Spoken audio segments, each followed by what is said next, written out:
effects of the pandemic. The overall sharp rebound and recovery of the economy is reflective of our country's strong resilience.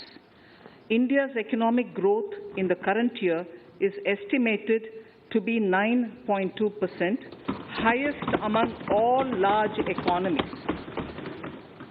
I recognize we are in the midst of an Omicron wave with high incidence but milder symptoms. Further, the speed and coverage of our vaccination campaign has helped greatly. With an accelerated improvement of health infrastructure in the past 2 years, we are in a strong position to withstand challenges. I am confident that with Sabka Prayas, we will continue our journey with strong growth. Honorable Speaker, we are marking Azadi Ka Amrit Mahotsav and have entered into Amrit Kal, the 25-year-long lead up to India at 100. Honorable Prime Minister in his Independence Day address had set out the vision for India at 100. By achieving certain goals during Amrit Kal, our government aims to attain this vision. They are complementing the macroeconomic level growth focus with a microeconomic level all-inclusive welfare focus, promoting digital economy and fintech, technology-enabled development, energy transition, and climate action, and relying on virtuous cycles starting from private investment with public capital investment, helping to crowd in private investment. Since 2014, our government's focus has been on empowerment of citizens, especially the poor and the marginalized. Measures have included programs that have provided housing, electricity, cooking gas, and access to water. We also have programs for ensuring financial inclusion and direct benefit transfers. We are committed to strengthening the abilities of the poor to tap all opportunities.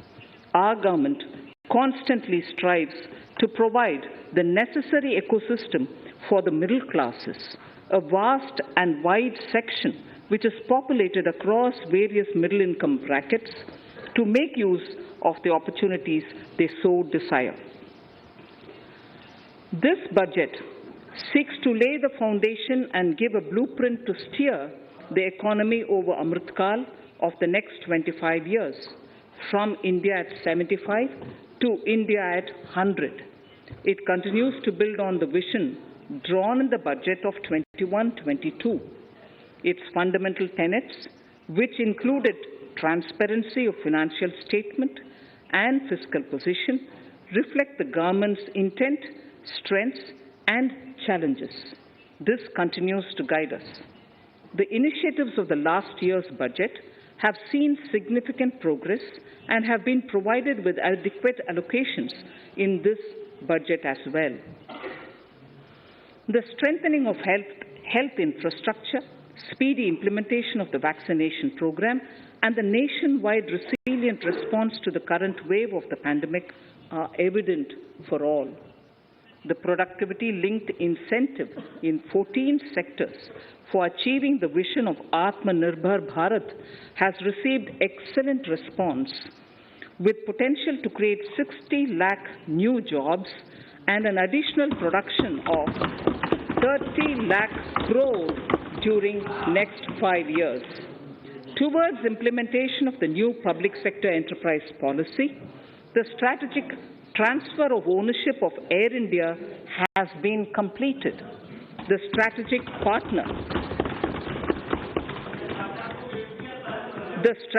partner for Neelanchal Ispat Nigam Limited has been selected.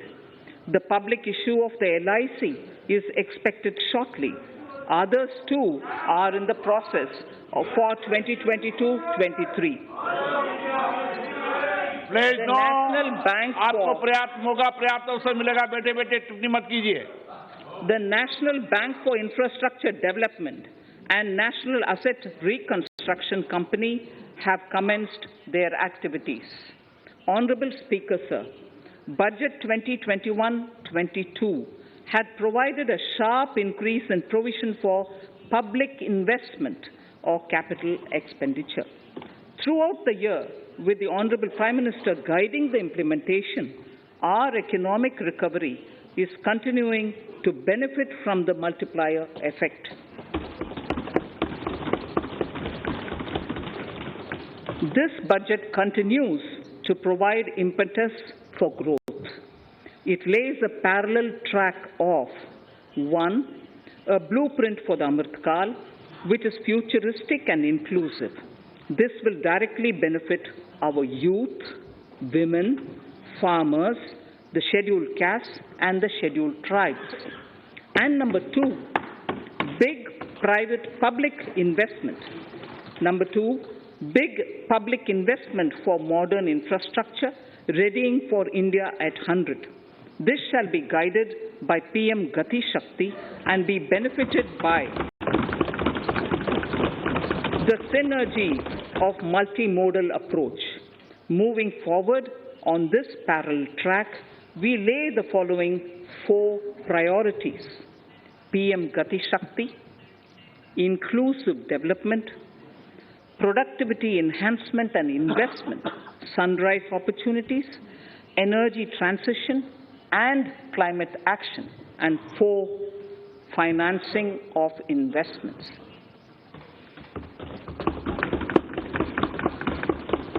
PM Gati Shakti. PM Gati Shakti is a transformative approach for economic growth and sustainable development. The approach is driven by 7 engines, namely roads, railways, airports, ports, mass transport, waterways, and logistics infrastructure. All 7 engines will pull forward the economy in unison. These engines are supported by the complementary roles of energy transmission, IT communication, bulk water and sewerage, and social infrastructure. Finally, the approach is powered by clean energy and Sabka Prayas. The efforts of the central government, the state governments, and the private sector together, leading to a huge job and entrepreneurial opportunities for all, especially the youth. PM Gati Shakti Master Plan, National Master Plan. The scope of PM Gati Shakti National Master Plan will encompass the 7 engines for economic transformation, seamless multimodal connectivity, and logistics efficiency. It will also include the infrastructure development by the state governments as per Gati Shakti Master Plan. The focus will be on planning, financing, including through innovative ways, use of technology, and speedier implementation. The projects pertaining to these 7 engines in the national infrastructure pipeline will be aligned with PM Gati Shakti framework. The touchstone of the master plan will be world-class modern infrastructure and logistics synergy among different modes of movement, both of people and goods, and location of projects. This will help raise the productivity and accelerate economic growth and development. Road transport. PM Gati Shakti Master Plan for expressways will be formulated in 22-23 to facilitate faster movement of people and goods. The national highways network will be expanded by 25,000 kilometers in 2022-23. 20,000 crores of rupees will be mobilized through innovative ways of financing to complement the public resources. The data exchange among all mode operators will be brought on unified logistics interface platform, designed for application. Most importantly, this will provide real-time information to all stakeholders and improve international competitiveness. Open source mobility stack for organizing seamless travel of passengers will also be facilitated.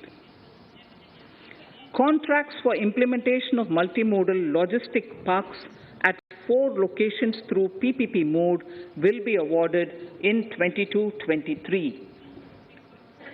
Railways will develop new products and efficient logistic services for small farmers and small and medium enterprises, besides taking the lead in integration of postal and railways network to provide seamless solutions for movement of parcels. One station, one product concept will be popularized to help local businesses and supply chains. As a part of Atmanirbhar Bharat, 2,000 kilometers of network will be brought under Govt, the indigenous world-class technology for safety and capacity augmentation in 2022-23. 400 new generation Vande Bharat trains with better energy efficiency and passenger riding experience will be developed and manufactured during the next 3 years. 100 PM Gati Shakti cargo terminals for multimodal logistics facilities will be developed during the next 3 years.